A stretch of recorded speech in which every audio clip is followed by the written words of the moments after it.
esses projetos que focam mais na mobilidade ativa, não motorizada, eles têm muitos benefícios em saúde também, quando a gente faz as pessoas caminharem, se locomoverem mais.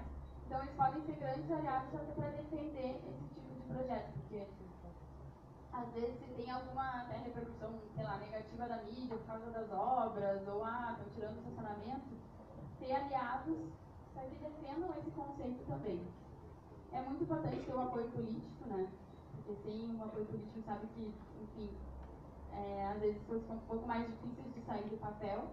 E também é muito, muito importante que se envolva a comunidade, quem vai ser afetado por aquele projeto.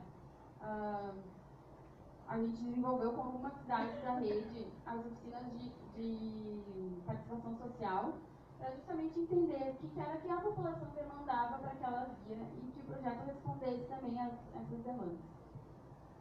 Não, e só complementando também, em um dos projetos, acho que foi em Recife, um projeto da rede, a gente tinha um projeto super avançado, bem desenvolvido, e num momento futuro, já no alinhamento estratégico, a gente descobriu que tinha um problema muito grande de drenagem na via, que acabou impedindo todo o projeto. Então, desde o início é muito importante estar envolvido nessas diferentes secretarias internamente também. E até para reforçar que não seja o projeto de uma secretaria, que sim seja uma visão de cidade, né? Que realmente a cidade busque melhorar o seu espaço para todos os habitantes. Mas hoje, sim, eu sou arquiteta, sou engenheira, o pessoal aqui também deve ter essa formação. A gente vai falar mais do planejamento do desenho, porque é a parte que nos cabe mais hoje. E a gente vai falar um pouquinho especificamente do caminho para cada usuário, né? Então, dos pedestres, dos ciclistas, transporte coletivo dos veículos, e também os elementos que são transversais a todos eles. Então, começando aqui o caminho, também focando naquele... A gente segue aquela mesma pirâmide, né? Começando pelo transporte não motorizado. Eu queria só perguntar para vocês se alguém pode compartilhar aqui comigo uma experiência onde, como o pedestre, se sentiu, assim, valorizado. Pensou assim, esse lugar aqui é bom para eu caminhar. Alguém pode me dizer se algum lugar que se lembre, assim, que se sentiu bem, agradável, como pessoa caminhando? Não precisa até nem ser uma rua, pode ser só um exemplo. Quem não tem vergonha de falar. Eu acho que várias pessoas já devem ter tido essa experiência de ir na Paulista no domingo, quando ela é fechada. E aí é uma experiência interessante, porque você sente naquele momento que você, como pedestre, você é uma prioridade. Né? Então, assim, você fecha a avenida mais importante da cidade para você poder caminhar onde você resolver caminhar, né? Isso daí eu acho que é uma experiência bem interessante. Você é prioridade, né? Prioridade, E pode falar um pouquinho sim, das características do espaço que fizeram também sentir bem caminhando na Paulista? Então, aos domingos ela é fechada, então não tem o trânsito de carros, então você pode passar de bicicleta, patinete, como você quiser, e pedestre. Então tem muita gente andando.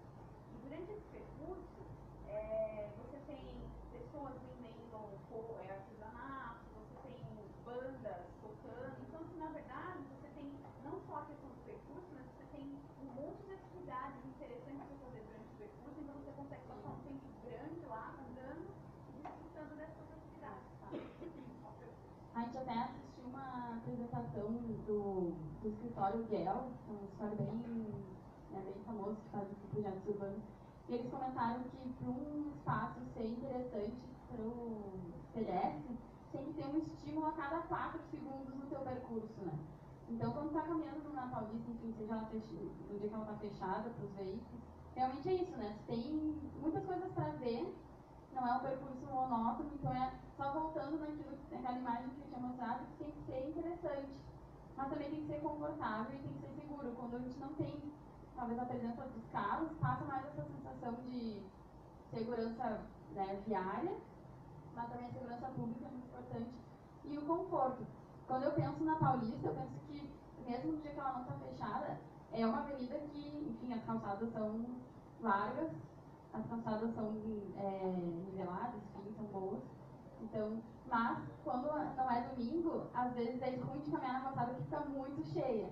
Então, mesmo ali, talvez eles tenham que repensar um pouquinho que o espaço já tem muita demanda de pedestres. Mas a principal característica de uma calçada, a primeira coisa que a gente tem que pensar é que ela tem que ser acessível. Significa acessível porque qualquer pessoa que queira caminhar, queira empurrar um carrinho, precise de muletas, antes de cadeira de rodas, possa utilizar esse espaço. E aí, por isso não é à toa que as medidas, enfim, todas as orientações para fazer uma calçada, elas estejam justamente na norma de acessibilidade, na 9050, né? Porque essa tem que ser a principal característica de uma calçada. E a norma, ela divide a calçada em 3 faixas. A faixa livre, a faixa de transição e a faixa de serviço. Então, a faixa livre, ela é aquela faixa onde realmente o espaço tem que estar livre para o pedestre poder caminhar, circular, sem nenhum obstáculo, sem desníveis, ela tem que ser plana. É como se fosse a faixa do carro, né? Ninguém vai botar um poste de luz bem no meio da pista do automóvel, né? Mas a gente vê isso muito em calçada. É uma calçada que já não é tão larga, mas botar um poste bem no meio dela, diminuindo ainda mais o espaço. Então, o que a norma diz? Que a faixa livre ela tem que ter pelo menos 1,20 m, a gente recomenda pelo menos 1,50 m. A faixa de serviço, ela é aquela faixa onde vai ser colocado o mobiliário urbano, a vegetação. Tanto a faixa de serviço quanto a faixa de transição, elas não são obrigatórias, né, por norma. Então, se uma calçada ela tem 1,20 m, talvez ela não possa ter um mobiliário muito grande, enfim, né, para não reduzir o tamanho da faixa livre. E a largura mínima indicada para a faixa de serviço é 70 centímetros. E a faixa de transição, ela é principalmente adequada onde tem comércio, onde tenha desníveis no terreno, porque a faixa de transição, ela justamente faz essa transição entre o público e o privado, né? Então, enfim, para colocar as mesinhas de um bar, para colocar um banco. E é bem interessante quando se tem essas faixas, que elas sejam bem demarcadas, às vezes usando piso diferente, enfim, para deixar bem claro, até para quem for colocar esse mobiliário, que eles não podem invadir a faixa livre. Então, a largura mínima recomendada para a faixa de transição é 45 centímetros, que permite colocar um vaso ou um letreiro, um cavalete de propaganda. Aqui é só um exemplo de uma rua em Porto Alegre, de uma calçada. Aqui a gente não tem a diferenciação por piso, né, das 3 faixas, mas a gente vê que ela é uma calçada que está organizada dessa forma. Tem a faixa de serviço com o mobiliário, uma faixa livre e a faixa de transição. Por exemplo, colocaram os vasinhos. Isso também auxilia que quem queira olhar a vitrine possa parar ali sem também atrapalhar o fluxo de pedestres que está se locomovendo. Mas além dessas questões, né, de, enfim, acessibilidade e das dimensões, é importante reforçar o espaço público como lugar para estar, né? Se a gente for pensar, muitos anos atrás, 100 anos atrás, as calçadas não eram só um lugar para a gente caminhar, né? As pessoas se encontravam na rua ainda. Então, tem outros elementos que fazem parte de uma calçada que ela seja esse lugar para estar, que as pessoas tenham vontade de estar naquele espaço. Então, as fachadas ativas, elas auxiliam muito na sensação de segurança pública, porque tem aquela impressão de que alguém está te olhando, né? Tem aquele conceito da Jane Jacobs de, enfim, os olhos da rua. Então, principalmente, eu acho que nós mulheres que, se é de noite, a gente dificilmente vai querer caminhar num lugar onde tem só um muro, né, do nosso lado, que realmente passa essa sensação de insegurança, de estar sozinho naquele espaço. Então, as fachadas ativas, que são o térreo, né, das edificações, ou, enfim, ou com lojas, mesmo que sejam residenciais, que sejam permeáveis, não tenham muros. E também o mobiliário urbano traz toda essa questão de conforto para os pedestres. Então, se vai caminhar por muito tempo, às vezes a gente vai fazer turismo em algum lugar, vai caminhar horas e horas, é interessante ter um banco, ter um lugar para ficar. Enfim, são diversos mobiliários que podem ser colocados. que não só atendam os pedestres, mas também os outros usuários, né? Bicicletários, abrigos de ônibus, bancas de revistas. O mobiliário também ajuda naquela questão que eu falei de tu ter alguma, a cada 4 segundos, é algo interessante, algo diferente para se olhar no percurso, para que ele não seja tão monótono. E a inserção desses, tanto do mobiliário, desses espaços de estar, eles também têm um impacto na segurança viária. Esse estudo de Nova York ele mostra, né, que tem uma diminuição nas velocidades dos veículos e uma redução dos acidentes conferidos ao longo de ruas que tenham esses espaços de estar, como mini praças ou parklets, porque o próprio motorista ele fica mais atento a diferentes elementos que estão acontecendo naquela rua. Então, além de ter esse benefício para o próprio usuário, para os pedestres, tem esse impacto na redução de velocidades e na redução de acidentes. E se a gente já pensa hoje, mas não tem espaço mais para tirar do carro, a gente não está enxergando, é interessante ver esses experimentos, não é um experimento, né, mas pode ser feito como um experimento, que o próprio ambiente te demonstra espaços que estão ociosos na via. Aqui a gente não tem neve, como nessa foto, mas muitas vezes tem uma sujeira na rua, né, aquela areia que fica, que realmente é um espaço que os carros, enfim, os veículos não estão utilizando e que poderia ser utilizado para trazer mais conforto para os outros usuários, mais segurança viária. Então aqui só um antes e depois, um espaço que estava ocioso, entregue para os veículos, enfim, não era nem utilizado, e foi transformado numa ilha de refúgio que, enfim, dá mais segurança na travessia do pedestre. E essa foto também ela é bem legal, que mostra, assim, as linhas azuis são a linha da calçada, né? E mostra ali como tem muito espaço sobrando. Então, é possível fazer uma mini praça, que nem naquela outra foto anterior, colocar uma ciclofaixa, enfim, uma ilha de refúgio. São diversas possibilidades. Mas tem que estar atento ao que o ambiente está demonstrando também. Tem cidades que colocam uma tinta que sai bem fácil para ver qual é realmente o caminho que os carros fazem e ver qual que é o espaço que está ocioso. E, bom, assim como o Bruno falou, né, desse projeto de Recife, que tinha, enfim, um programa de drenagem e tal, alargar as calçadas muitas vezes traz esse problema de ter que mexer na drenagem urbana, enfim, ser uma obra mais cara, mas tem exemplos em Cidade do México, em Seattle, que eles mantiveram a linha de drenagem no local original, né, e, enfim, só alargaram a calçada mantendo a linha de drenagem. Esse espaço adicional, por exemplo, que foi colocado na calçada, pode ser utilizado como onde tem abrigos de ônibus, que se precisa mais de espaço para embarque e desembarque, para transferir o mobiliário urbano, enfim, diversas possibilidades.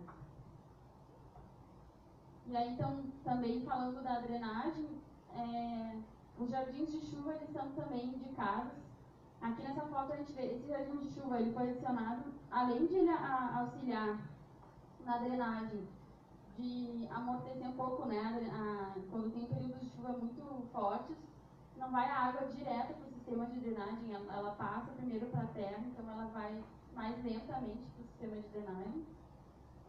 Também tem essa questão da vegetação que torna, enfim, a via mais agradável, mais bonita para quem está caminhando, e também esse jardim de chuva ele está ajudando a reduzir ali na frente a distância de travessia do pedestre.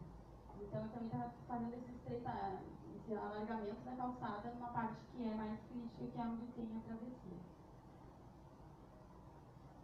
E falando um pouquinho da vegetação, claro, a gente sabe que quem for caminhar, né, enfim, em dias que é muito quente, a vegetação traz toda essa questão do conforto térmico e de tornar as calçadas mais bonitas, mais agradáveis.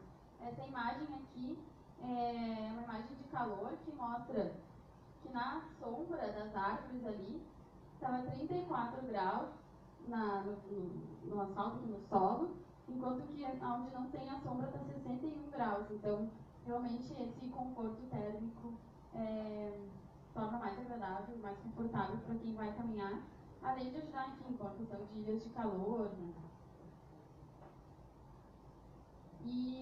Mas a gente tem, né, muitas vezes esse problema com as raízes das árvores. A gente vê diversas soluções adotadas para tentar conter as raízes das árvores, mas também a gente vê muitas situações onde acontece isso, acontece como na primeira foto, né, o piso simplesmente fica quebrado. E o maior problema disso, voltando lá para o primeiro slide dos pedestres, é a acessibilidade. Aqui, se a pessoa já está com um carrinho de bebê, provavelmente ela vai caminhar pela rua porque já é muito difícil de passar ali. Eu não vi aqui ainda no Brasil esse tipo de solução adotado em calçados, mas no exterior a gente vê bastante, que é um pavimento flexível e impermeável, que eles colocam sobre as raízes, que ele nivela a calçada, mas também não sufoca as raízes das árvores. Eu estava lendo esses dias que quando as pessoas colocam concreto sobre as raízes para tentar conter, o concreto forma uma camadinha de ar, assim, embaixo do concreto, e é uma camada de ar úmida, né, que fica abaixo do concreto. E a árvore, ela justamente está procurando ar e umidade, né? Então, ao invés de descer a árvore, as raízes começam a subir e aí quebram esse concreto. Então, realmente é importante que no entorno das árvores tenham, enfim, ou grelhas ou um pavimento que seja permeável. Sim, esse tipo de solução da esquerda aqui puxa as raízes mais para cima. Isso. E aí, só realmente reforçando a questão da acessibilidade, essa foto ela mostra muito bem, né, esse antes e depois aqui em São Paulo. Acho que faz alguns anos essa foto. Como era essa via antes, tá bem claro de quem que é a prioridade, né, na primeira foto, né, para quem que ali o asfalto tá tão lisinho, tão bonito, todo mundo quer andar por ali. E aqui depois eles transformaram, mesmo sendo uma via íngreme, enfim, com todas essas questões de desníveis de acesso para as edificações, eles conseguiram, né, nivelar ela e deixar uma calçada acessível e que vai trazer mais segurança para os pedestres. Se vocês tiverem qualquer pergunta, podem interromper, não é para a gente estar falando sozinho aqui na frente. Certo, entrando agora no caminho para os ciclistas, eu acho que eu posso passar, a gente fica no mesmo lugar. Bom, a infraestrutura para ciclistas vem crescendo muito, né, no Brasil nos últimos anos, e cada vez mais a gente vê mais ciclistas nas ruas. Esse modo de transporte vem crescendo bastante. E a gente tem diversos tipos de infraestruturas, né? As mais tradicionais são as ciclovias e as ciclofaixas, mas também a gente tem as ciclorotas e as vias simplesmente compartilhadas. E uma rede cicloviária, ela é um conjunto dessas infraestruturas exclusivas, ou seja, de diversas formas vão formar essa rede, que idealmente deve ser toda planejada para atender a cidade. Mas, na maioria dos casos brasileiros, a gente tem apenas trechos dessa rede que ainda está incompleta, né? Algumas ciclovias que não se conectam tão bem. A escolha dessa infraestrutura tem relação com a característica da via, mais especificamente com a velocidade de tráfego e também com o volume de veículo. Então, se tu tem certamente um fluxo muito grande, com grandes velocidades, tu vai ter que ter uma via segregada, porque, considerando segurança viária, vai ser muito perigoso para o ciclista estar no meio desses veículos. Enquanto numa via local, em que tu passa poucos carros, uma velocidade muito baixa, talvez não seja necessário tu ter uma infraestrutura dedicada. O ciclista pode simplesmente compartilhar a via existente. Esse mapa aqui mostra mais ou menos esse exemplo, assim, com essas composições de volume e velocidade, tu pode identificar qual é a infraestrutura. Só para complementar, quando a gente fala das velocidades de tráfego, não é a velocidade limite da via, é a velocidade que a maioria dos veículos praticam naquela via, porque também não adianta a gente, vamos fazer uma ciclofaixa nessa via aqui onde o limite é 40 km por hora, mas ela é tão larga, quem sabe que as pessoas andam a 60, 50 km por hora. Então, é importante que se identifique qual é a velocidade praticada naquela via para que se faça a escolha da infraestrutura mais segura para os ciclistas. Posteriormente, acho que na parte de veículos a gente vai mostrar que a velocidade indicada na via nem sempre é a velocidade que a via leva os veículos a praticarem, né? Porque às vezes tem uma via que teoricamente deveria ter uma velocidade menor, mas ela é super larga e sem nenhum obstáculo, nada, e os veículos praticamente não tem por que tu não acelerar quase. Bom, As características da ciclovia. Ela é fisicamente segregada, ela é recomendada para vias com velocidades veiculares elevadas, como eu comentei anteriormente, e a gente coloca aqui como ela sendo recomendada para uma velocidade maior que 50 km por hora e para um fluxo veicular maior de 600 veículos por hora. Isso para a hora pico, no caso. Nas ciclofaixas, que é esse meio termo, sem nenhuma segregação física, né, apenas um espaço que fica dedicado com sinalização horizontal, ela é demarcada com pintura e ela é necessária de fiscalização para garantir que os veículos não estacionem sobre ela. A gente recomenda aqui entre 30 e 50, mais especificamente para uma velocidade de 40 km por hora e um fluxo veicular entre 200 e 500 veículos por hora. E por fim, as vias compartilhadas. Eu não sei se aqui em Santo André ou em alguma outra cidade do ABC vocês têm ciclorotas. Vocês utilizam essa... Não? Teve um sim, não teve. Bom, é uma solução interessante. Até um tema bem discutido, porque na verdade... Toda via... bom, toda via que tem uma velocidade baixa, abaixo de 40, no caso uma via de 30 ou menos, ela deveria ser uma via no qual o ciclista pudesse transitar no meio dos veículos. Então toda via, de certa forma, pode ser uma ciclorota. Contudo, é usual em algumas cidades, como no caso de Porto Alegre, fazer essa sinalização indicando que é uma rota onde passam ciclistas. Muitas vezes a gente tem essas falhas que eu comentei antes na rede, e daí elas são ligadas, uma ciclofaixa, uma ciclovia, por algumas ciclorotas. Por isso é bem importante destacar. Além de ser uma mensagem também de que por ali tem bastante ciclistas. E por fim, só esse comparativo dos três tipos de infraestruturas escolhidas. Então, cada caso é um caso, né? Você tem que analisar a necessidade, a demanda da via e as características dela para escolher a melhor solução.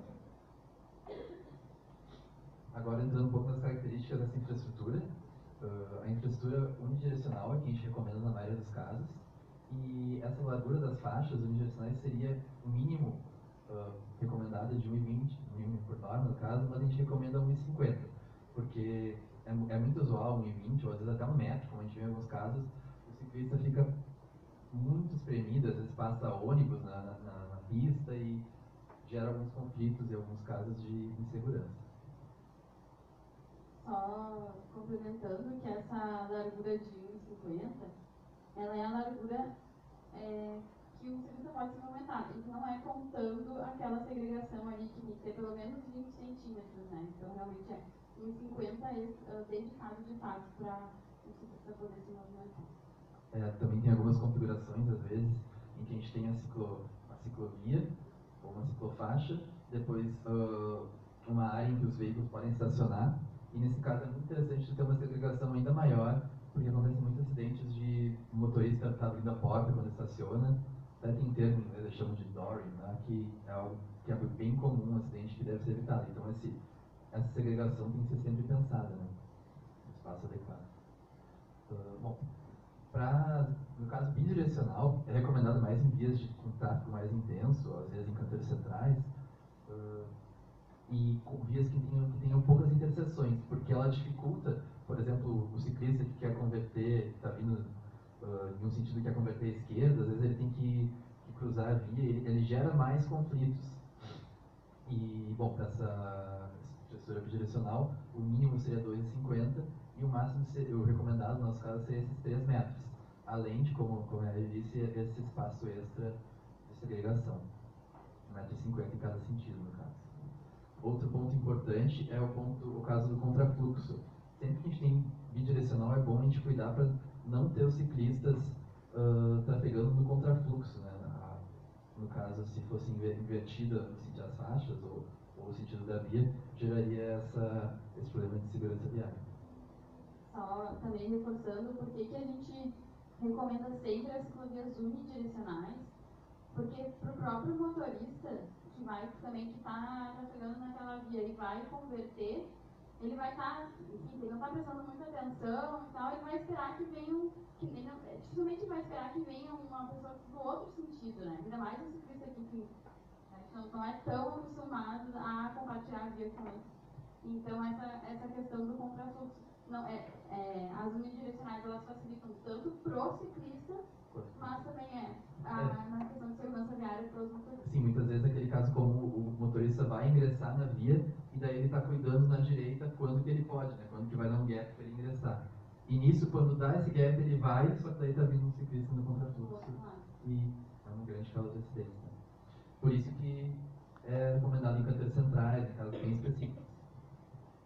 A gente sabe que em veículos maiores, assim, caminhões ou caminhonetes, que eles têm um ponto cego, né? Então, realmente, quando tem um caminhão que está parado na esquina para entrar numa rua, dificilmente ele vai ver o ciclista. Então, tem acidentes bem graves que são entre caminhões e ciclistas. Essa semana não, semana passada eu vi um em Porto Alegre que é a mesma coisa. A gente tem uma faixa de ônibus que é no contrafluxo e muitos ciclistas utilizam essa faixa. E tinha um caminhão convertendo, e, enfim, né?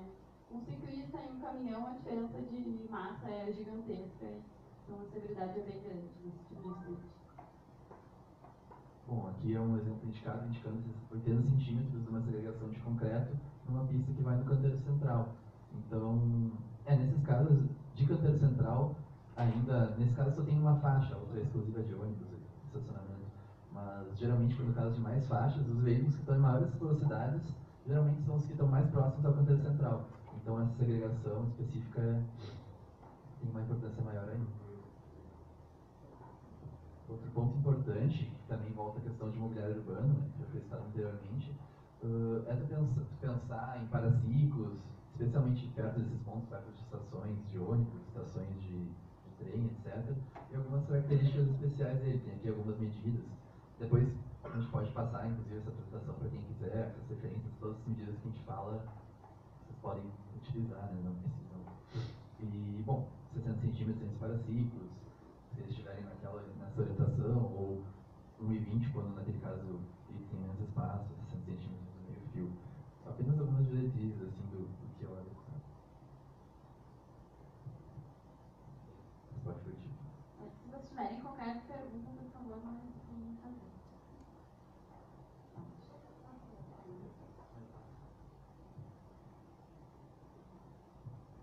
Pode, transporte coletivo. Mas aí não tem parâmetros, assim, nessa questão bidirecional, unidirecional, assim, tipo, a ciclorrota, ela mesmo, ela acompanha a direção da via, ou seja, só aquela sinalização, só aqueles parâmetros de menor de 30 km e veículo maior de...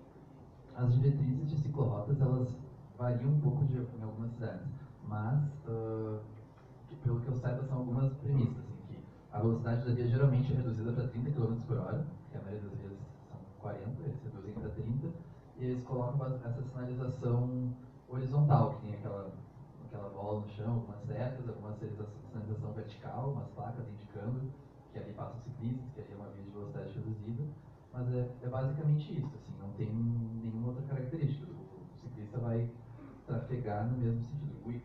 O ideal, na verdade, é que seja uma via bidirecional para veículos, né? Que o ciclista que não tenha, não vai fazer uma ciclorrota em que o ciclista vai trafegar no contrafluxo. Enfim, o ciclista ele é também um veículo, né, não motorizado, então ele tem que, se está numa ciclorrota, se ele estiver na contramão, é como se fosse também. Enfim. A gente sabe que tem muitos ciclistas que a gente ouve aquela coisa, é melhor andar na contramão, porque daí tu vê o carro vindo e tal, mas sabe que, enfim, não é um comportamento mais seguro fazer isso. E importante também, quando se vai se sinalizar uma ciclorrota, que se identifique que ali tem um alto fluxo de ciclistas, tem uma demanda por ciclistas, que essa via também receba alguns tratamentos de moderação de tráfego, assim, porque é aquela questão, não adianta só colocar a plaquinha ali de 30 por hora e os carros de fato não obedecerem isso, né? Então, ter alguns tratamentos de pista, enfim, ter algumas medidas de moderação de tráfego para tornar seguro realmente esse compartilhamento entre ciclistas e veículos. Mais alguma pergunta? Tá. Pode falar.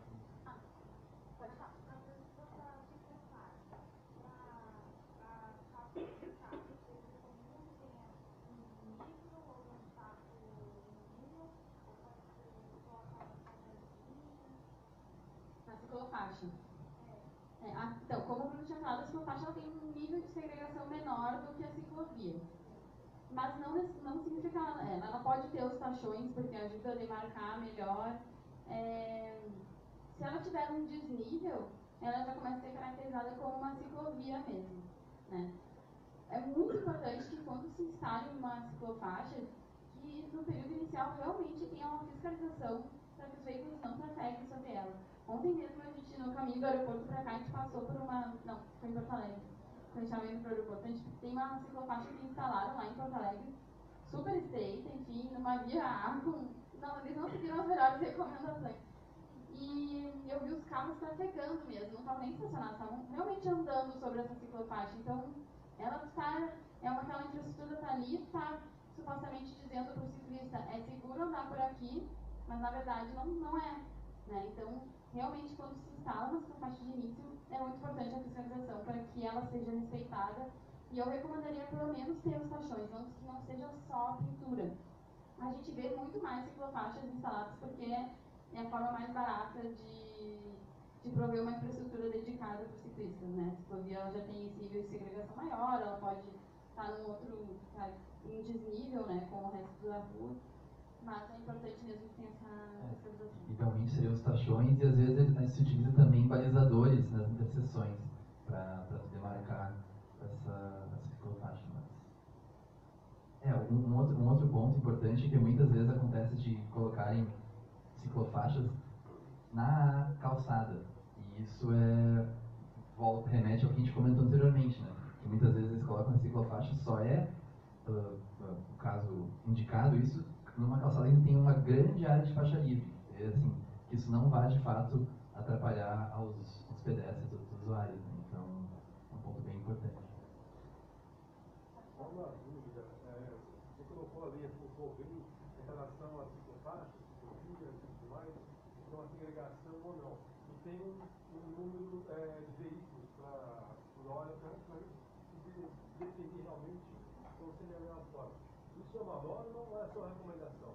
Porque o que acontece? Quando eu vejo aqui em São Paulo, não pensei nem tanto que tem tanta ciclovia, são algumas que estão pontuando. Em São Paulo, foi feito um programa na gestão passada, praticamente em vários lugares fizeram ciclofaixas. Locais super perigosas. Tem no estado, tem na Rádio Choque, na Zona Sul.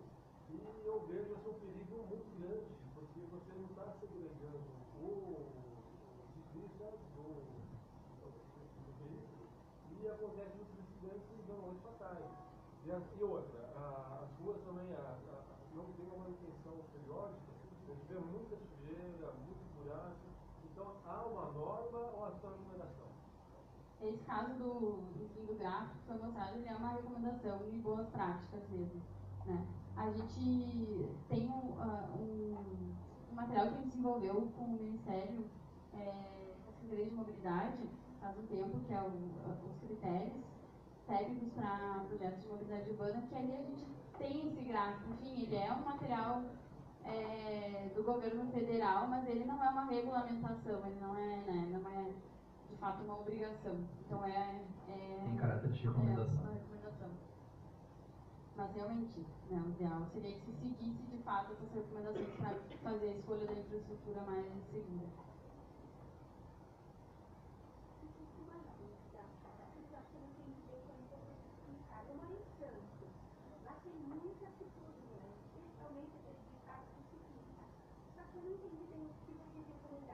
Pode ser bidirecional ou é necessariamente porque na hora da gente atravessar lá em Santa assim, a gente é atropelado pelo ciclista, pelo carro, o motorista vai atravessar, que nem você falou, ele fica ligado assim, mas o ciclista olha, o ciclista que bate no outro, é meio complicado. Então esse bidirecional é ruim, gente, cara. Ela traz. Toda a cidade está coberta de ciclovia na cidade, só que tudo bidirecional. Eu então que a minha mãe está menino, pra mim pra trás, nossa, tem que estar assim, para não poder, é uma dificuldade. A bidirecional, então, ruim, né? não é que ela seja uma infraestrutura, não é que ela seja ruim, mas ela traz mais esses conflitos.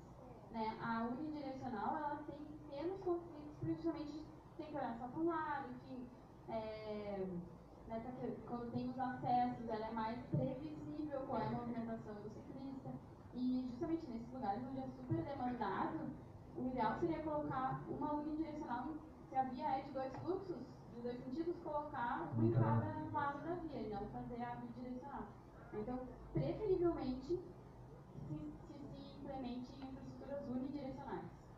Contudo, em alguns casos, pode ser usual. Por exemplo, uma via que tem poucas interseções, que tem grandes quarteirões... A gente indica que, por exemplo, onde tu tenha 2 interseções por quilômetro, assim, poderia colocar uma bidirecional.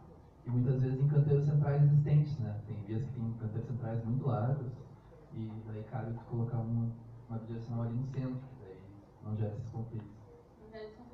Mas a gente sabe que também às vezes tem alguns ciclistas, eu só tenho que andar uma quadra, né? Eu tenho que ir dessa rua até essa rua e a ciclovia bidirecional está lá no canteiro central, às vezes o ciclista vai pela calçada mesmo, enfim. Né? Se puder, a preferência é muito só que ele vai usar essa levantada. Só uma questão que eu acho que é legal estudar, porque esses exemplos citados são reais. E o mundo ideal seria muito legal. Porém, as vias que começam a ser ocupadas por ciclistas, né? Apesar de não ter infraestrutura ideal, os ciclistas já estão lá. Né? Então, assim, a questão, eu acho que, mesmo lá no Santos, uma moça pega aqui na administração, o ciclista já está usando. Cabe ao poder público fazer de conta que ele não está usando, ou fazer alguma interdição. Porque eu vejo, a gente fica sempre botando a culpa no outro, quando é uma relação de mudança de comportamento nossa, né? Quando a gente começa a olhar o ciclista como tendo um direito de usar a cidade, quando a gente começa a olhar o carroceiro como tendo o direito de olhar a cidade, quando a gente começa a olhar o pedestre como tendo o direito de olhar a cidade, o mundo ideal seria muito bom. Mas a gente, quando a gente não tem um ideal, nós temos que começar também a olhar para assim, a cidade está sendo usada por mais pessoas. Não é o ideal, mas a gente tem que diminuir a nossa velocidade. A gente tem que começar a prestar atenção. Porque senão a gente ficar esperando só a cidade ideal para começar a fazer mudança, vai ser difícil. A gente vai começar a ter que derrubar prédio. Né? E isso, em qualquer cidade, é inviável. No caso de localização de ciclovistas que passam em avenidas de grande movimento, eu sempre fico pensando se falar essa questão de colocar no canteiro central, onde você está mais próximo à velocidade maior da via, né, que é a via da esquerda, ou colocar essa faixa de ciclovia próximo na parte na direita, próximo ao calçado do pedestre, por exemplo. Eu fico, eu não sei, às vezes que nem a gente falou da Avenida do Estado mesmo, que é uma avenida de... Se eu fosse colocar uma ciclovia naquele local, pela experiência de vocês, em termos dessa questão dos conflitos, você tem menos conflitos quando coloca os ciclistas lá, porque aí também, se você coloca no canteiro central, próximo ao rio, o ciclista também tem que atravessar o rio, atravessar a avenida inteira para chegar ao meio, então também tem esse conflito. Se você coloca no lado direito, onde você tem a calçada, você vai ter um conflito às vezes com o pedestre, como ela disse, e com os carros que possam eventualmente estacionar em si. Pela experiência de vocês, assim, tem uma recomendação que é melhor que a outra ou depende muito do local? Eu acho, a minha opinião é que não tem uma recomendação, cada caso é um caso. Assim, tem que pegar e avaliar. Tem algumas diretrizes, como essas que a gente passou, mas não tem como, teria que sentar e analisar. Por isso que aquela mesma coisa serve para o arroz completo, né? Não existe uma receita. A gente tem algumas diretrizes, que a gente está apresentando aqui, mas o ideal é sentar e analisar com calma. Cada caso tem suas características, né? Não é tão... Vai ter o ideal, né? Acho que não. Idealmente, assim, seria que o ciclista fosse respeitado em qualquer via que ele está trafegando, independente da infraestrutura ou não. Né? Que a gente, Copenhagen é um exemplo ideal que o ciclista pode andar em qualquer rua e ele vai ser respeitado. Mas ele também tem infraestrutura dedicada, né? Então mas tem que ser analisado cada caso, seria ideal. Tá, vamos passando aqui então para o transporte coletivo. Aí eu queria também fazer uma pergunta para vocês. Aqui a gente tem a divisão modal de algumas cidades, e aí eu queria que vocês identificassem aqui para mim qual cor é qual que é o transporte coletivo, o transporte individual e o transporte não motorizado. A gente chega no consenso.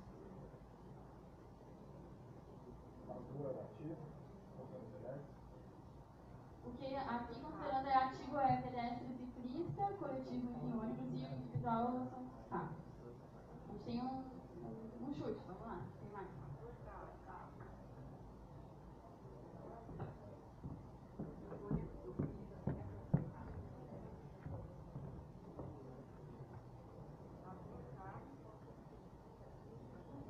A quantidade de viagem. É.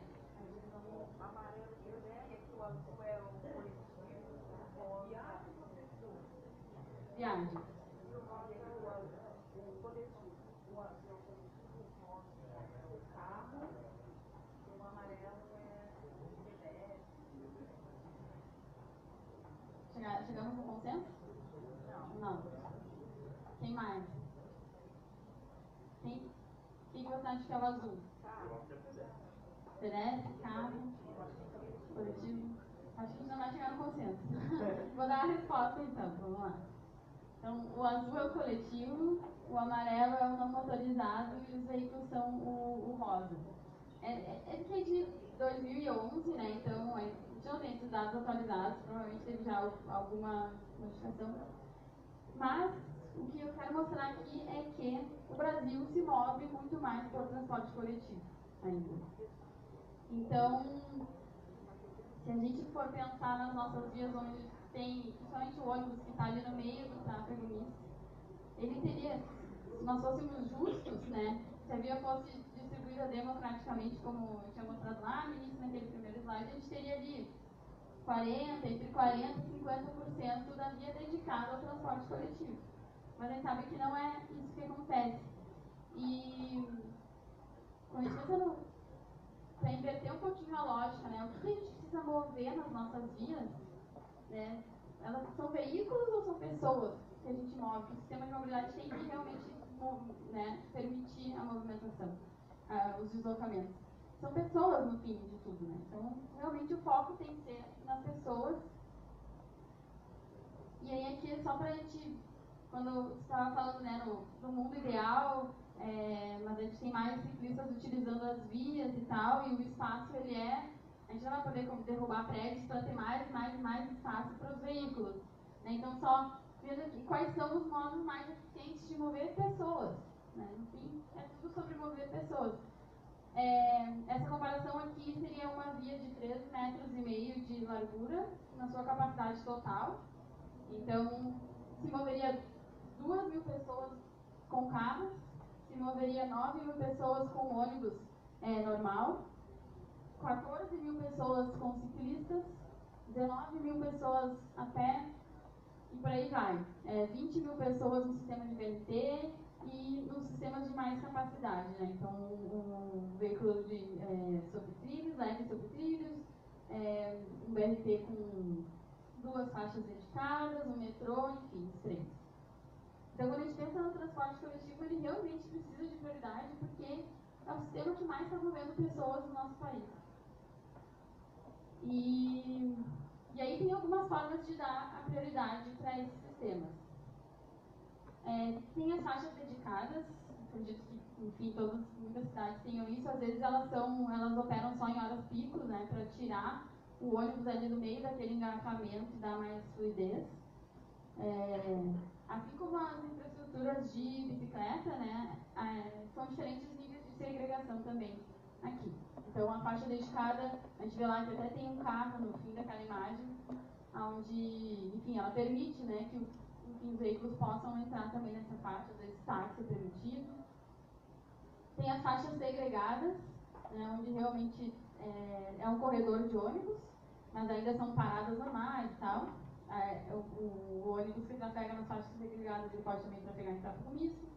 E aí os sistemas de BRT, que daí já é todo um sistema que tem todo um conceito de ter um embarque em nível, as plataformas, né, tem um nível de serviço diferente, pode ter tem as duas faixas para permitir a ultrapassagem quando o veículo está parado na estação e tal. E algumas dimensões aqui para as faixas de ônibus. Então, as larguras para as faixas de ônibus entre 13,20 e 13,70, seja ela a faixa para tráfego mesmo ou de ultrapassagem. E aqui a gente vai falar de alguns elementos que já estão do sistema para ter mais conforto para os usuários. Está enxergando bem? Não sei se o plano está aqui. Vou falar para frente. Então, quando tem os pontos de parada na calçada, o indicado seria ter 1,20 m para o abrigo em si, 1,20 m na área de embarque e desembarque, e precisa ter aquele 1,20 m sem obstáculos da calçada, então na faixa livre. Isso faz com que a gente tem que ter calçadas de no mínimo 13,60. E muitas vezes não tem esse espaço, né? Então aqui é uma solução que Barcelona adotou. Eles têm essa plataforma que ela é removível, né? Mas eles colocaram em frente aos pontos de parada para justamente prover essa área de embarque e desembarque, para diminuir o conflito com os pedestres que caminham. E aí aqui até tem um pouco aquela questão de mas aí o ônibus ele para o trânsito e tal, ele não tem uma baia dedicada ali para parar na parada. Mas isso também é uma questão da gente pensar na prioridade. Tem 40 pessoas dentro daquele ônibus que vai parar em frente ao abrigo e tem 20 pessoas, 10 pessoas, uma em cada carro atrás, que vão ter que esperar um pouco o pessoal, né, subir e descer do ônibus. E aí também tem aquela questão, se tu tem a baia para o ônibus parar, aí ele tem que voltar também depois para o tráfego, isso pode causar mais engarrafamento ou não, diminui a velocidade de operação, a velocidade do sistema de operação deles, enfim. Tem várias questões, mas aqui é só um exemplo de como eles solucionaram essa questão de falta de espaço na calçada. E aqui já estou falando do desenho da rua em si, mas sim do conforto para o usuário, né? De como atrair mais usuários para o transporte coletivo, que é um meio também super eficiente de mover pessoas. Então, ter pontos de parada confortáveis, enfim, com iluminação, com sistema de informação, mobiliário, que tenha uma boa visibilidade, de dimensionamento correto. Outras questões também que promovem mais conforto para o usuário que vai utilizar é justamente buscar esse nivelamento do piso. Então, você sabe que tem ônibus com piso baixo, entre 35 e 39 centímetros, e os de piso alto, entre 87 e 97. É preferível que você tenha os ônibus de piso baixo, né? Até tem um exemplo lá em Lima, né, que a gente falou, que eles têm a calçada normal, mas para poder permitir esse nivelamento, onde tem o ponto de parada, tem tipo uma plataforma assim na calçada mesmo, que aumenta um pouco o nível da calçada para que tenha esse embarque mínimo. E quando tem o ponto de parada, é um local de conflito entre diferentes usuários, né? Os pedestres ou ciclistas e os usuários do transporte coletivo. Aqui, essa é uma foto do mundo ideal, é o Brasil, é Fortaleza. Mas o que a gente quer passar aqui é justamente quando se chegue no ponto de conflito, pensar na continuidade do trajeto de cada usuário. Muitas vezes acontece que a ciclofaixa ela passa na frente do abrigo de ônibus ali. Então, ter uma sinalização adequada, ter a faixa ali, né, para que o ciclista também esteja ciente de que ali vai ter um fluxo de pedestres no outro sentido. Então, ter a continuidade do percurso de todos os usuários. Só um ponto importante ali, que essa solução é recomendada. Nesse caso, a gente pode ver um calçadão que tem uma grande faixa livre para pedestres, né? Mas em Porto Alegre, acho que na primeira perimetral, inclusive, tem um exemplo que eles fizeram essa mesma solução numa calçada bem estreita. E daí não tem, a bicicleta passa praticamente junto ao prédio e não tem espaço para os pedestres passar com essa solução. Ainda mais em horário de pico, fica muita gente na parada, então é um caso para quando existe espaço disponível, né?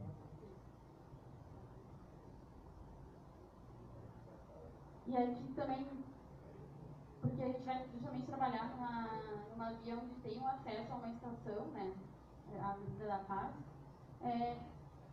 a gente tem uma publicação, que é o Acesso Seguros, que ele traz algumas recomendações de como qualificar o entorno das estações. Então, quando está, né, numa estação, a gente tem a zona primária de entorno, secundária e terciária, a área de captação. Então, ali a gente vai trabalhar principalmente na zona primária e zona secundária, onde é muito importante que o acesso de pedestres e de ciclistas seja muito bem pensado para que, enfim, né, que ninguém, a gente não é o bonequinho do Google que a gente põe lá dentro da estação, né, ou, enfim, bota na parada de ônibus. As pessoas chegam geralmente caminhando até a estação. Então é muito importante que ali realmente a infraestrutura seja muito segura, e porque aquele entorno da estação é onde tem o maior fluxo de pessoas, maior número de pessoas caminhando, né? Então realmente a infraestrutura tem que ser muito bem feita no entorno das estações.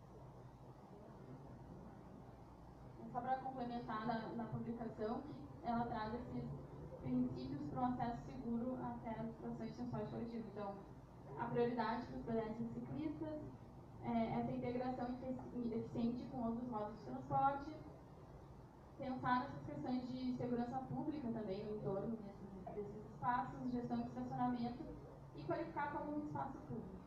E só complementando um ponto muito importante, essa parte de gestão de estacionamento, e agora vem sendo muito tratada a gestão do meio-fio, especialmente em estações, como a mobilidade está mudando muito, né, com transporte por aplicativo, etc., tem que ser muito bem pensado. Acho que essa parte junto ao meio-fio vai mudar algumas características com o tempo, vai ter que começar a ser planejado esse espaço para embarque e desembarque, todas as novas mudanças que as pessoas sofreram. Uma pergunta? Então, Bruno.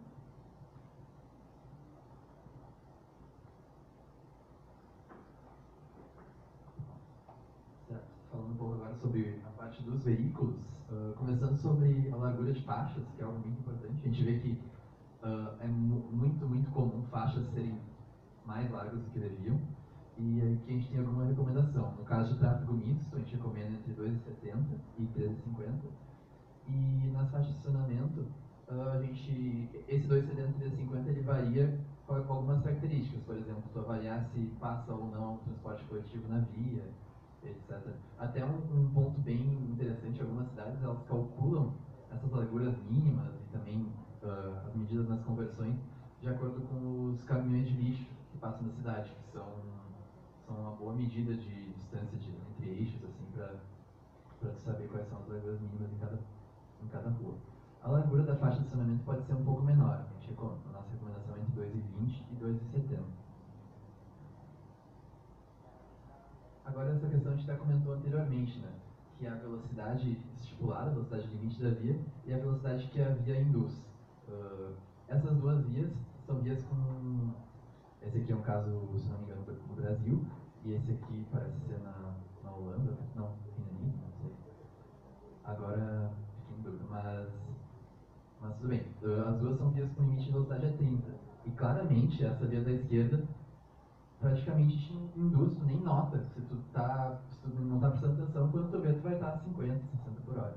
Porque tu não tem quase nada que te chame a atenção, ela é larga, não tem quase sinalização, e enquanto na direita tu tem diversos obstáculos, tu tem assim, muita mais informação para tu processar. Então, essa questão da velocidade é que a via deve de fato ter a velocidade limite de acordo com o que ela mostra, de acordo com o seu entorno. Eu acho só importante pontuar que se tem, se não tem todo o comércio, por exemplo, todos os elementos que chamam a atenção nessa segunda foto, se tem aquela primeira via, então é preciso colocar medidas ali para que de fato a velocidade seja respeitada, né? Então o desenho da via tem que ser compatível com a velocidade que se projetou para ela. E a gente faz aquela comparação também quando está dirigindo numa estrada. É isso, não tem muitos elementos que passam ao teu lado, assim, quando tá dirigindo, não... Alô? Tá. Então...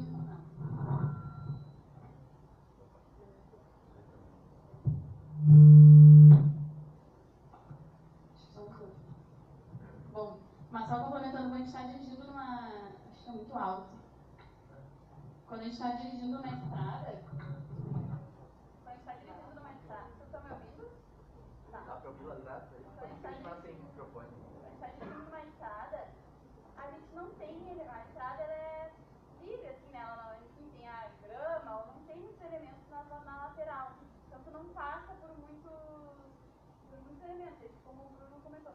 Às vezes tá 70, 80 por hora numa estrada e dá aquela sensação de que tá muito devagar, né?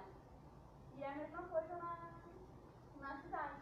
Se não tiver muitos elementos, induz a correr mais, e por isso que é importante que a via ela tenha, mesmo que artificialmente tenha esses elementos para fazer ficar mais atento e ser desconfortável dirigir rápido, né, com velocidade maior. Então, essas medidas de tráfego calmo, que a gente chama, são alguns exemplos. Bom, essa aqui é uma imagem ilustrativa que só mostra essa relação da chance de tu ter uma lesão grave, do pedestre eventualmente morrer, com a velocidade. Aumentando a velocidade, cresce exponencialmente essa chance de o pedestre morrer. Por exemplo, a 60 km por hora, numa colisão com o pedestre, a chance é praticamente 80% de morte, enquanto que seria, sei lá, em torno de 20% a chance de uma lesão grave e quase nula a chance de sair intacto, de certa forma. Agora, reduzindo 10 km, tu já cai pela metade praticamente a chance de morte, enquanto a chance de uma lesão aumenta um pouco nessa distribuição e já tem uma chance de 5%, um pouco mais, de tu não acabar intacto. Ou sem, enquanto numa velocidade de 30 km por hora, já praticamente é quase certo que tu não vai morrer. Então, essa relação é bem importante. Essa relação mostra como, assim, uma simples mudança de 10 km, idealmente as cidades hoje em dia, tradicionalmente, têm essa distribuição de 60, 50, 40, na maioria das cidades. Em algumas linhas expressas, velocidades um pouco maiores, pode variar.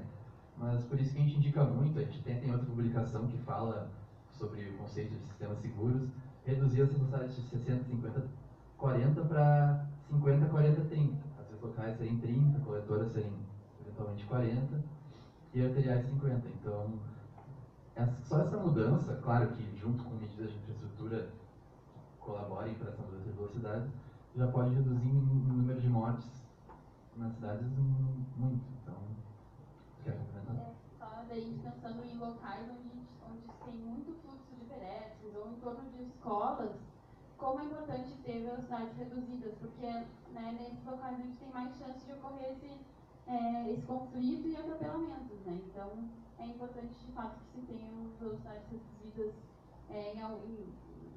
especificamente em algumas situações, como em torno de escolas, locais onde tem muito acesso de pedestres. O estado de São Paulo como um todo tem um monitoramento muito bom de acidentes e até esse levantamento de acidentes, cruzando com os fluxos, pode mostrar pontos críticos que são interessantes tu realizar essas intervenções, né? Com o foco de reduzir acidentes. Bom, aqui tem algumas medidas de moderação de tráfego, bem tradicionais, lombadas, que podem reduzir as velocidades médias. Bom, aqui são só alguns exemplos, com alguns valores na cidade do México, uma travessia elevada em Londrina, com a sinalização adequada para ela, promove a redução de velocidades, e extensão do meio-fio também, né?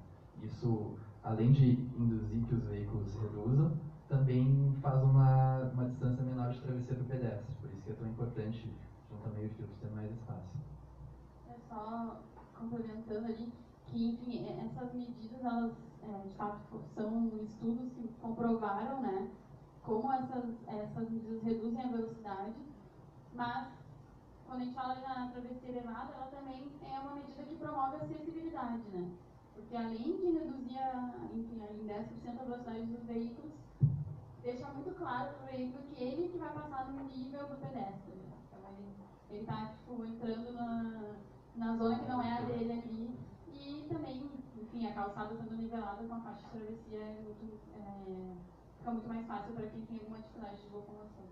Tem muito a ver com, até eu não sei quem tinha comentado, essa mudança de cultura mesmo, né? De mostrar quem que a cidade está priorizando. Né? Bom, as ilhas de refúgio são muito importantes, especialmente em travessias longas, assim, em vias que tem muitas faixas, porque pessoas tem até uma medida de velocidade, que seria uma velocidade, acho que é 0,4 metros por segundo, que é a velocidade de uma pessoa que tem alguma necessidade, um idoso eventualmente.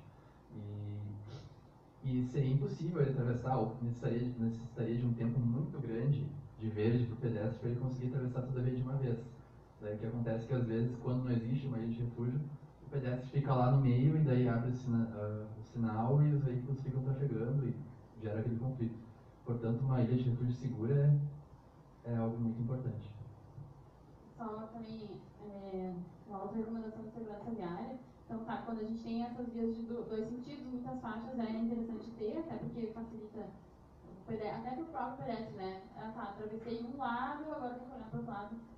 Mas, ao longo do resto da via, talvez não seja tão interessante ter uma segregação tão larga, um canteiro central tão largo, porque se tu tem a divisão entre os dois sentidos, com uma pintura ou com fachões, os próprios veículos se sentem, quando eles estão trafegando em sentidos opostos, lado a lado, o próprio motorista se sente um pouco desconfortável de imprimir maiores velocidades. Então, como uma medida para moderar o tráfego também no resto da via, onde não tem as travessias, às vezes é interessante assim, manter realmente os dois fluxos um ao lado do outro, porque isso também psicologicamente faz eles reduzirem a velocidade.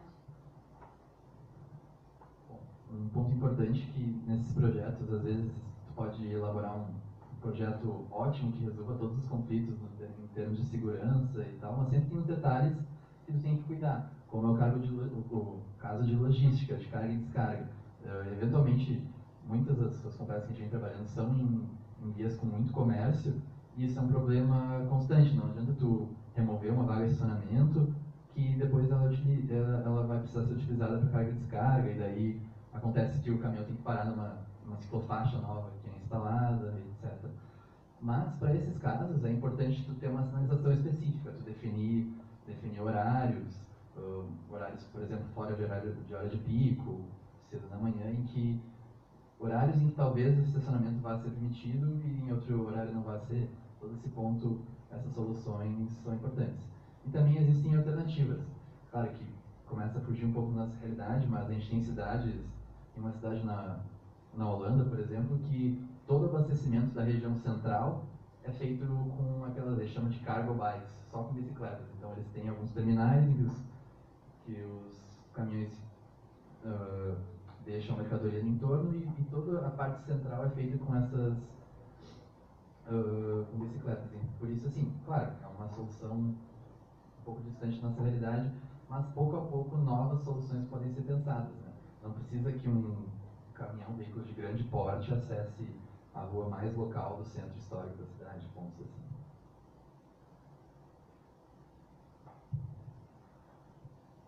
Trocar de novo para ficar revezando. Então agora vamos falar um pouquinho de alguns elementos que são transversais a todos os veículos, todos os usuários. A iluminação é o primeiro deles. A gente está muito acostumado a ter iluminação focada para os veículos, mas nós, como pedestres, não temos o nosso farolzinho ali como os carros têm e os veículos têm, né? Então, a gente frisa muito essa questão de ter uma iluminação na escala do pedestre também, não só na escala dos veículos. Então, aqui, claro, aqui no centro histórico, né, ter os postes na escala dos veículos, dos pedestres, e ali, já na última foto, a gente vê uma combinação das duas coisas, né? Então, um poste que tem tanto a iluminação para a calçada quanto a iluminação para a via. Porque ambas são muito importantes, mas a gente precisa também começar a implementar a iluminação na escala do pedestre. Os pontos de conflito, a interseção é o local onde todos os usuários ali se encontram, né? Um tem que atravessar na frente do outro. E muitas vezes o que acontece é que quando chega numa interseção, as pinturas, a infraestrutura some. Assim, a ciclofaixa que vinha ali ao longo da calçada, na interseção não tem uma pintura, não tem nenhuma indicação. Às vezes acho que muitas intersecções não tem faixa de pedestre pintada, né? Então, é importante que nesses pontos de conflito seja claro qual é o espaço para cada um e quem tem a prioridade. Então, aqui, essa interseção, ela mostra, por exemplo, que a ciclovia, a linha de retenção dela tem que estar 5 metros à frente da linha de retenção dos veículos, porque isso auxilia na visibilidade, né? Se tem um veículo aqui que vai converter, ele consegue ver que tem o ciclista aqui, se abre o sinal, o ciclista consegue avançar um pouquinho antes. Aqui também nas calçadas, né? Claro que isso aqui é um mundo ideal também, mas o pedestre ele pode aguardar aqui, não tem esse conflito com a ciclovia. Tem essas medidas aqui, essas saboneteiras que fazem com que o veículo converta aqui num raio mais aberto e proteja o ciclista, né, que está ali aguardando, por exemplo, para seguir, enfim. Tem a redução, esses canteiros aqui também fazem, essas ilhas de refúgio tem a redução do percurso a distância de travessia do pedestre, enfim. Tem muitas soluções que podem ser adotadas, mas é importante que se olhe para esses pontos de conflito e se pense qual é o trajeto que cada usuário vai fazer ali. Falando um pouquinho de pavimentos, né, a gente sabe que tem uma variedade enorme de materiais. Então, nas calçadas, tem muita questão, no Brasil a gente tem muita pedra portuguesa, né, que é utilizada nas calçadas. Muitas vezes ela, enfim, é histórica, tem toda essa... é bonita e tal, mas não é muito amiga de quem está de cadeira de rodas, de quem tem uma prótese, de quem, enfim, está com idosos. Então, se pensar, né, é possível fazer uma faixa ali, que é a faixa livre, que ela seja acessível, ter um pavimento que seja liso, que não seja escorregadio e tal, para que seja mais confortável, né, para aquelas pessoas andarem por ali. A gente tem muitos pavimentos permeáveis hoje em dia que podem ser utilizados também nas calçadas, que auxiliam tanto a drenagem, né, da calçada, para não ter poças tal, de água na calçada. Aquela foto, aqui eu fiz aqui está paver, mas a gente fala de blocos de concreto, bloco intertravado, porque quando os veículos andam num pavimento que tem, enfim, que faz um pouquinho de ruído, assim, né, e trepidação, também faz com que os veículos reduzam um pouco a velocidade, né, a mesma coisa que andar no asfalto ou no paralelepípedo, né. Então, ali que é uma área meio compartilhada em Salvador, utilizar esses pavimentos que realmente causam um pouco esse desconforto no veículo. E as pinturas, né? Que a gente vê um canteiro uma ilha de refúgio, um canteiro central que foi feito com uma pintura, dá para ser super criativo. A gente agora tem vários exemplos de calçadas que são alargadas com pintura, né? Inicialmente, não com a infraestrutura física.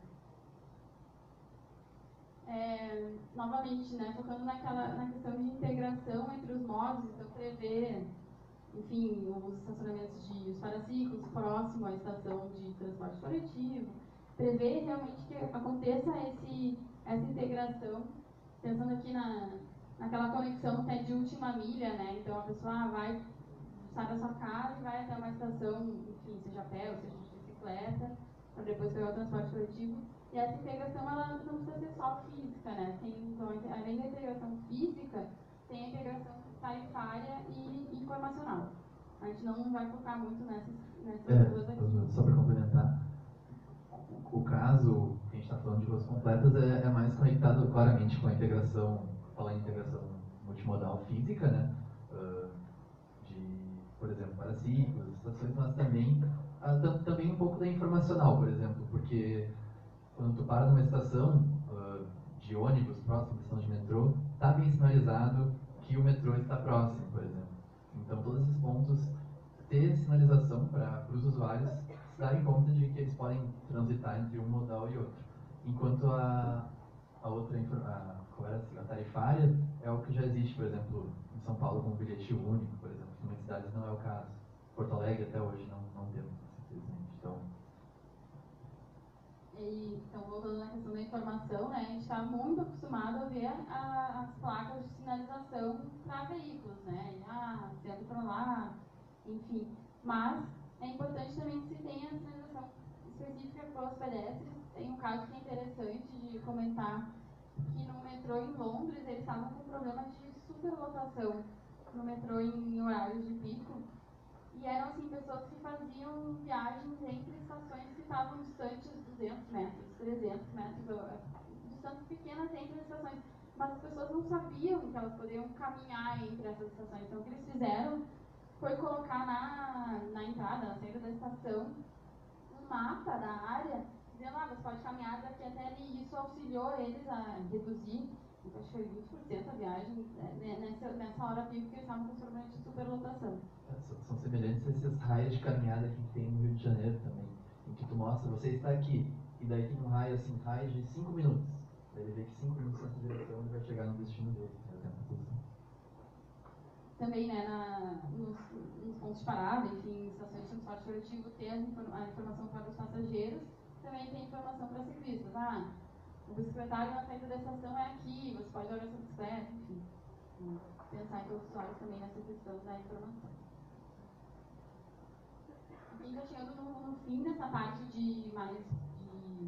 do conceito, né, de indicações. Não sei se você tem mais alguma dúvida. Não? Tá. Então, só passando aqui, eu como arquiteta, ao longo da minha faculdade, eu não ouvi assim, falar praticamente nada sobre como projetar ruas, né, e principalmente ruas e para pessoas, né. A gente trabalha muito na faculdade naquela escala da casa, da edificação, ou então no planejamento, né, mais macro, assim. Principalmente a gente tem, enfim, na engenharia, eu não sei como é que se tem tanta, enfim, informação sobre calçadas, e a gente tem bastante aquela linha rodoviarista, né, também. Enfim, isso, claro, que se reflete depois nos planejadores, né, quem vai planejar a cidade. E o WR Brasil, ele desenvolve diversos materiais, enfim, publicações, para justamente trazer um pouco o que faltou um pouquinho ao longo da nossa formação. Todos os nossos materiais estão disponíveis no nosso site, que é wrbrasil.org. Aqui é só alguns exemplos de alguns materiais que são utilizados para montar essas apresentações. A gente até trouxe alguns deles aqui para a gente trabalhar também de tarde, ter eles como referência para trabalhar à tarde. E é isso, então eles são todos disponíveis para download gratuitamente, e a gente vai deixar algumas cópias aqui. Só falando aí um pouquinho de cada um deles, o acesso seguro vai falar sobre o entorno das estações, né, de transporte coletivo, então como tornar diretrizes para tornar esses acessos mais seguros, enfim, trazer mais usuários para o transporte coletivo. O 8 princípios da calçada traz elementos para que se projete calçadas que sejam realmente, além de seguras e adequadas para os pedestres, mas também tornar elas espaços para se estar, qualificar como espaço público. O desenho de cidades seguras traz diversas medidas de segurança viária. A gente tem esse manual de projetos para bicicletas em comunidades. Ele foi desenvolvido especialmente pensando assim, em comunidades mais carentes, favelas, enfim, que tem problemas de declividades altas, então traz diversas soluções para isso. E esses dois últimos são os cadernos técnicos para projetos de mobilidade urbana. Então tem o volume de transporte ativo, sistemas de prioridade ao ônibus, e também tem de veículos leves sobre trilhos. Esse material foi desenvolvido em parceria com a CEMOB, então também traz diversos critérios de desenho mesmo do projeto. Bom, aqui só trazendo um pouco algumas estratégias de implementação desses projetos, né? Porque a gente tem a cidade que a gente quer, a cidade que a gente pensa e a cidade que a gente foi projetada, né? E para fazer essa mudança, realmente, é preciso quebrar um paradigma. Porque, como eu disse, assim, às vezes a gente pergunta para as pessoas na rua e a pessoa não enxerga como que aquele espaço pode ser diferente. Ela não está no imaginário dela. E é muitas vezes importante mostrar, criar um primeiro impacto para as pessoas começarem a perceber como pode ser diferente esse espaço. E aqui é só um exemplo que é um exemplo inicial e é super icônico da Times Square em Nova York. Enfim, ela era uma rua que tinha muito fluxo de pedestres, mas ela tinha um espaço, a maioria do seu espaço era dedicado para o transporte motorizado individual. E Janete Sadkan, que enfim é planejadora de transportes lá, ela teve essa ideia de mudar aquele espaço, né? De transformar ele, deixar ele dedicado só para as pessoas. E como é que ela fez, né? O prefeito na época disse, eu preciso dos dados de que isso de fato vai funcionar. Sem dados, não, nem o que eles fizeram. Eles usaram a estratégia de urbanismo tático para implementar inicialmente esse projeto. Então, a gente recomenda que o projeto, que ele pode ser um projeto implementado em fases, ele não precisa ir da situação original para direto uma solução definitiva. Então, o que eles fizeram, né? A ideia era fechar a via, né, só para pedestres. Então, eles fizeram isso com tinta, usaram um mobiliário que eram cadeiras de praia, assim. Inicialmente, eles pensaram em deixar 2 dias, mas foi um sucesso tão grande que acabou ficando mais tempo, para poder medir qual era o impacto dessa intervenção. Se de fato, né, ia funcionar e, enfim, fazer quase um teste onde também possa identificar melhorias. Então, eles fecharam com tinta, imobiliários mais leves. Ou se ia também colapsar o trânsito da cidade, que às vezes é uma preocupação, as pessoas acham que remover uma faixa, nossa, geralmente já é horrível e vai continuar horrível. Muitas vezes. Então, eles usaram essa estratégia de urbanismo tático e, enfim, identificaram que foi bom, teve um impacto positivo, e aí depois implementaram a solução permanente, né? Então, aí sim, enfim, com acessibilidade, né? Porque a gente vê que muitas vezes o urbanismo tático tem esse problema ali de ainda continua desnível entre a rua e a calçada e tal. Então, enfim, esse é um exemplo icônico, assim, de como transformar um espaço tão grande com essa estratégia de enquadramento do projeto. E aí aqui, depois falo outro aqui, só também para mostrar que, enfim, esses projetos de rua São Pedro já foram bastante estudados, eles, né, muitos benefícios foram comprovados, e não precisa ser um projeto tão grande como o anterior que eu mostrei. Aqui foram modificações simples numa via, então eles ordenaram aqui o estacionamento, colocaram uma ciclofaixa, reduziram uma faixa de cada lado da rua e incluíram ali no meio uma faixa para conversão, então para que os veículos que vão converter para poder ficar aguardando. É uma via comercial, eles tiveram vários benefícios num projeto que é aparentemente bem simples, né?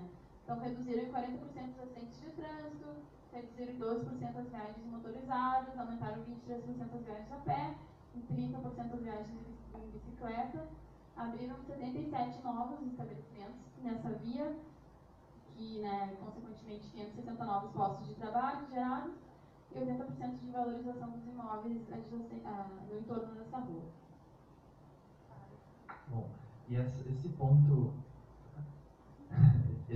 de medição de impacto é algo que a gente tem tocado muito na tecla no trabalho com as cidades, porque justamente para comprovar os benefícios, mostrar que dá certo, que melhora, que as pessoas aprovam o projeto, para garantir a replicabilidade depois.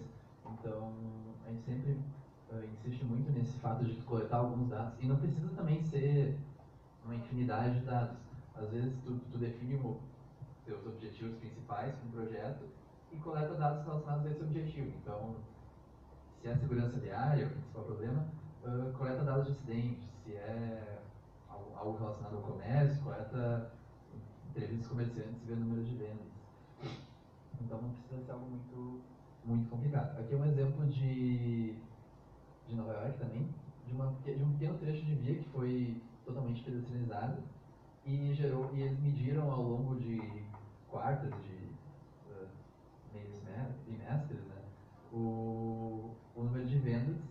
E é interessante que também tem esse ponto que a gente sempre toca de pegar uma via de controle, uma via com características semelhantes, possivelmente, e medir na via que sofreu intervenção e nessa via de controle.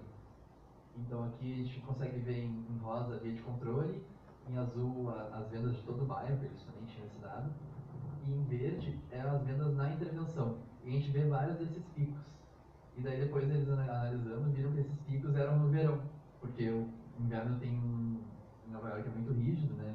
E o comércio não era caro. Como pode ver, teve um café, algumas coisas complementadas, não vendia tanto, mas no verão aumentou muito essas vendas. Então, claramente mostra o impacto dessa intervenção para o comércio local, especialmente no período do ano. aqui no... Uma pergunta.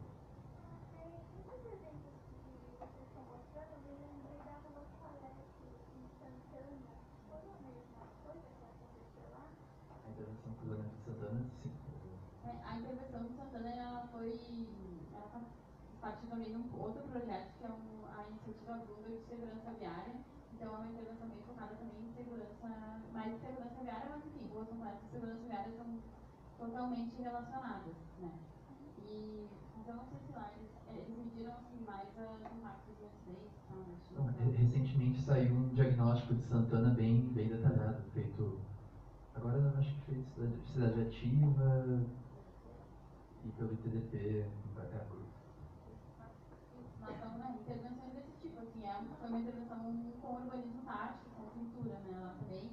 E a gente não tem aqui o vídeo, mas tem um caso aqui em São Paulo que eles fizeram antes, assim, do urbanismo tático, a gente teria uma fase efêmera, assim, que é pinturas com cal, assim, que duram 2 dias, né? Então, o que eles fizeram lá foi isso, primeiro fizeram uma pintura toda colorida e tal, que durou 2 dias para ver como que era o comportamento naquele local. Depois utilizaram, ainda não utilizaram textura física, utilizaram tinta, mas aí sim um pouco mais, soluções um pouco mais permanentes, com caixões e tal, mas é uma tinta que não ia sair. Então.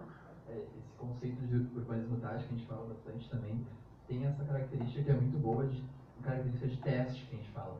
Porque, assim, às vezes o que as pessoas são muito ansiosas, se não vai dar certo, se vai ser muito ruim para o trânsito, se, não sei, diversas preocupações, mas tem essa característica, a gente vai fazer um teste, se não dá certo, ok, a gente volta como era antes talvez. Mas claro, isso praticamente nunca ocorre, porque a ideia é que seja um projeto bem embasado tecnicamente. E é uma estratégia bem interessante de convencimento político também, porque muitas vezes não é o técnico que tem medo, é o político que tem medo ali de, né, implementar uma solução. Então, pode dizer, não, vai ser um teste, a gente vai tirar daqui a 1 mês e tal. Depois a gente vai mostrar algumas cidades da rede que já implementaram e eles utilizaram isso, né? Além de ser de baixo custo, né? Que é algo bem importante muitas vezes, nossa realidade. E, depois a gente mostra mais exemplos. Uma questão grande é o estacionamento, né, na área comercial, né? Então, sempre tem essa imagem que, tirar o estacionamento, vou prejudicar o comércio. E aí, assim, a medição é fundamental para comprovar isso para o comerciante, né? Porque está acostumado com aquilo, então não vê uma outra possibilidade, tirando simplesmente só ver que é prejuízo, visando o poder público, enfim, tudo um lado negativo. Sem dúvida, tem um tipo de pesquisa muito interessante, que a gente aplicava com a cidade de Niterói, mas ainda acabou não aplicando, mas tem vários casos que mostram. Não, não sei se é que eu vou comentar. Chegou a aplicar. Sim, mas que eles entrevistaram o comerciante e eles perguntavam assim, quantos por cento, qual a quantidade dos seus clientes que vocês acham que vem de carro, ou que vem a pé, ou que vem de bicicleta? E eles diziam que era assim, acredito que 70%, 80% dos clientes vêm de carro. E daí eles entrevistaram, coletaram esses dados de alguns comerciantes, depois mostraram de fato a realidade e viram que isso quase nunca acontecia, quase sempre eram muito mais pessoas chegando de transporte coletivo ou estavam passando a pé ali e viram a loja por algum motivo. Então, muito quebrando essa impressão que os comerciantes têm. Em outro caso também importante é que muitas dessas vagas, especialmente quando não tem área azul, são vagas que o motorista estaciona ali no começo do dia e ele vai pegar só no fim do dia. Então, uma situação falsa de comerciante cliente que a pessoa vai parar ali para ir comprar na loja. Muitas vezes são pessoas que trabalham ali, então são vários carros que ficam parados. Por isso que o impacto é muito menor do que eles imaginam. E esses números é legal de apresentar para o diálogo com os comerciantes, para mostrar que pode até melhorar, em vez de piorar como eles pensam. Tem uma impressão também que a pessoa chega de carro estacionado, parece que ela está movimentada, né? Uma rua sem nenhum carro, dá uma ideia, nossa, que vazia essa rua, né? Não tem ninguém tem interesse em parar nessa rua, sabe? Também tem um pouco desse imaginário. Mas muitas vezes é isso, né? A rua não oferece espaços agradáveis para as pessoas estarem ali, né? É só a passagem mesmo que vai caminhando na passagem. Então, o projeto de Porto Alegre, eles estão tentando modificar um pouco as características da rua, assim, porque é uma rua que durante o dia ela é morta, assim, ninguém anda e ela tem bastante movimento durante a noite. E eles, enfim, estão criando parques e tal, para justamente modificar um pouco esse uso e ter mais pessoas durante o dia ali para dar mais sensação de que a rua está viva também, né? Bom, mas voltando ao que a gente já comentou algumas vezes, sim, o fato de que não existe uma receita para uma rua completa, cada rua tem que analisar as demandas existentes dela, cada caso é um caso, e existem esses diversos tipos de soluções, em diversas escalas, em diversos níveis. Alargamento de calçada, uso de parklets, questão de acessibilidade, eventualmente uma pedestrianização de toda a rua, infraestrutura cicloviária, pensar nos cruzamentos, e novo uso de horas viárias, os espaços ociosos que a gente comentou, e também prioridade ao ônibus, ao transporte coletivo, né, que é algo muito importante.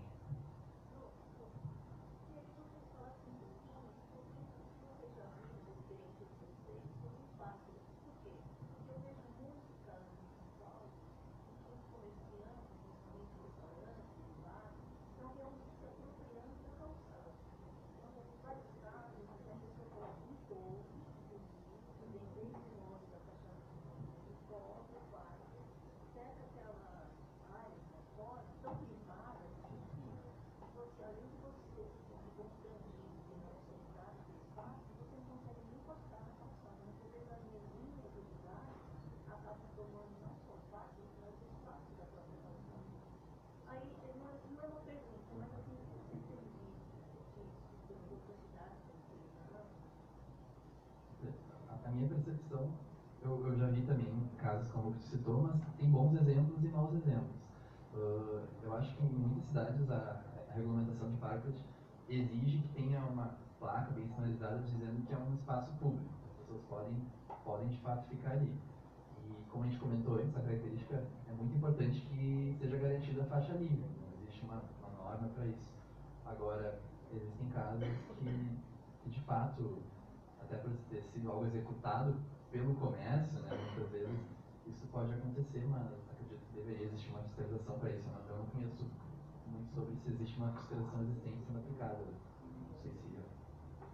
Eu acho que no momento que a regulamentação, né, que você fala do a fiscalização pode acontecer. Mas eu acho também, é algo que está surgindo, né? Eu acho que quanto mais parques surgirem, as pessoas mesmo vão começar a se dar conta de que é um espaço público, né? Tanto que, às vezes, tem em algumas ruas, os próprios moradores, sabe, têm medo de colocar parques, porque, vai ter morador de rua, daí que vai dormir e tal, mas tem essa questão também, já apareceu, assim, em algumas cidades, com as preocupações da comunidade, assim. Mas eu acho que é uma mudança de cultura que está começando, assim, né? Um espaço, enfim, é um mobiliário de calçada que a gente não estava acostumado a ter e agora estão surgindo.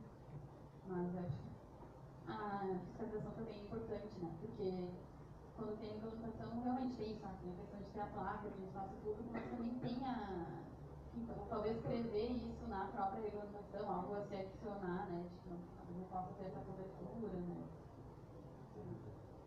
Vocês conhecem algum parque em ruas mais populares? Que a gente vê mais aqui em São Paulo, né? Pinheiros, regiões mais nobres, assim, né? O comércio, para o público, que não é muito próximo da estação de trem, ou da estação mais popular, assim, não sei se vocês conhecem, para que a gente também possa pesquisar, porque a gente vê mais parques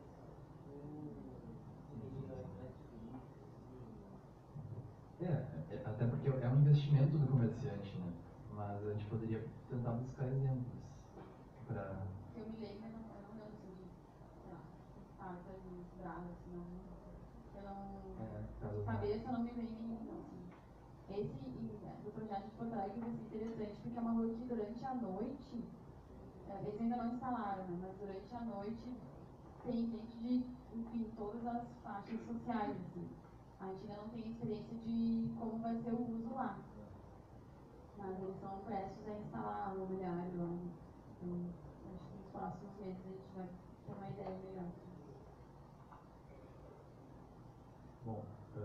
intervenção da rua, agora a gente mostrou, ao longo de toda a intervenção, a gente mostra muitos exemplos de outros locais, internacionais, etc., mas isso já está sendo aplicado pouco a pouco aqui no Brasil.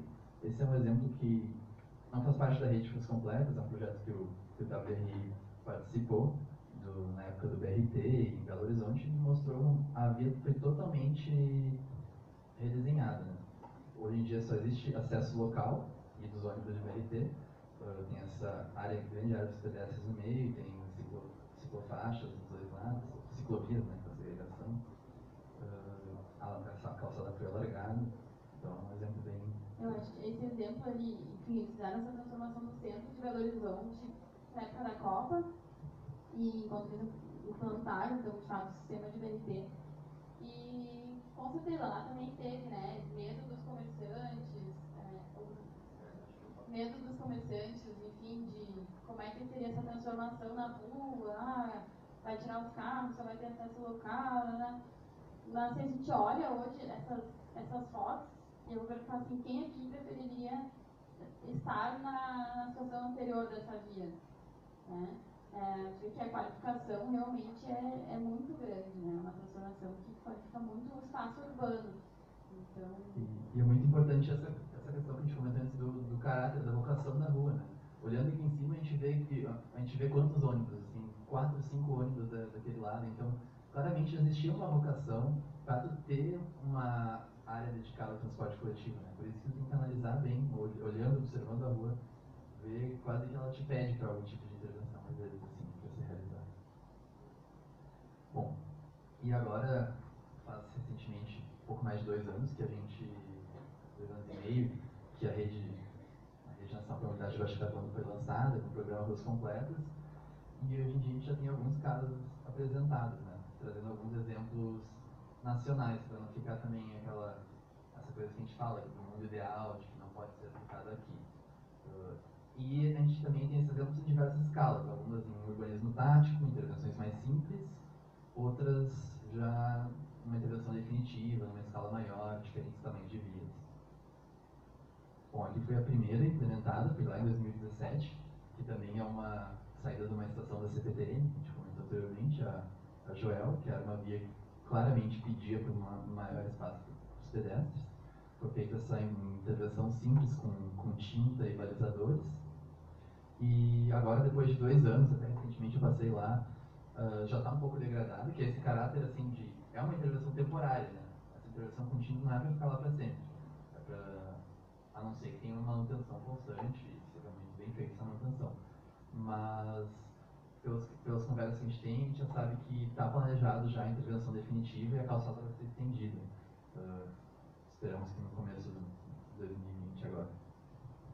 Então, é um caso muito interessante. Até, enfim, como essa foi o primeiro projeto implementado da rede, era São Paulo, lá, uma cidade tão grande, eles implementaram uma ruazinha tão pequena, assim, né? Até o pessoal da rede, as outras cidades falavam, mas essa é fácil, mas mesmo aqui, mesmo sendo uma via pequena e quase um acesso local, já teve, assim, bastante desafios de diálogo com a comunidade, que tinha, por exemplo, um carrinho, né, sei lá, acho que era um de cachorro quente, alguma coisa assim que vendia, foi previsto lugar para ele, enfim.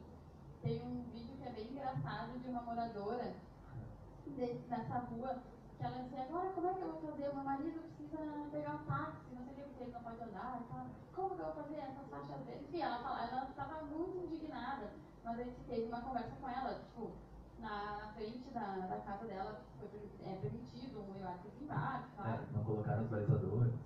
Mas é bem engraçado o vídeo, ela disse que eu odiei, não sei o que, ficou horrível.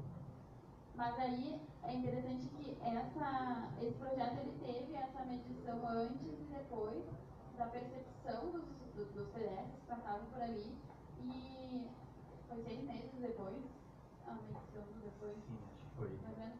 E a aprovação, enfim, é uma intervenção simples, mas a aprovação foi muito grande, assim, era 92% aprovaram a intervenção, os usuários da via que foram interessados. Isso, mais seguros, caminhando ali e tal. Mas, mesmo assim, o diagnóstico que foi feito depois da intervenção ainda indica que seria preciso ainda mais espaço de pedestre aqui, porque mesmo naquela foto que depois a gente já vê pessoas caminhando pela rua, né? Então, a gente não sabe como que vai ser o projeto implementado em caráter definitivo, a gente não viu, deixa eu precisou ser desenhado. Mas, enfim, é algo que, enfim, essa transformação em urbanismo tático não tinha permite identificar. Se eles já tivessem implementado direto com a infraestrutura física, né, de repente aí ajeitar isso seria mais difícil posteriormente. Eventualmente essa via poderia ser só de acesso local, talvez no futuro, assim, porque realmente passa muito poucos carros em comparação aos pedestres.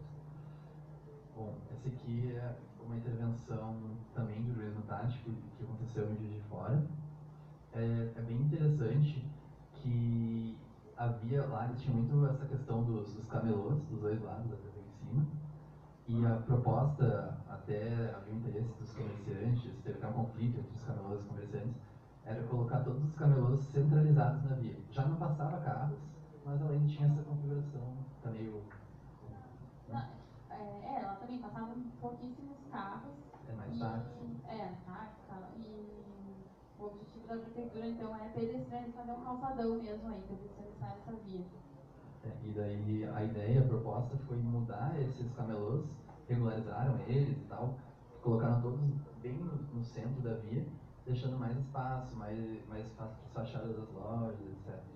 E daí, após um mês e pouco de intervenção, o interessante agora é que, possivelmente, né, está em tratativas, com o tempo, os próprios comerciantes vão querer fazer uma implementação definitiva para que a via fique assim permanentemente. Não seja, isso aqui foi feito com tablados de madeira, colocaram bancos, vasos, etc., para simular em apenas um trecho assim da via. Então agora, possivelmente, no futuro a gente vai ter intervenção definitiva com a ajuda dos comerciantes mesmo no financiamento. E a forma como eles testaram essa intervenção era uma via com umas 4 quadras, assim, e eles implementaram isso só em uma quadra. Então, e aí fizeram uma parceria com uma cervejaria local e tal.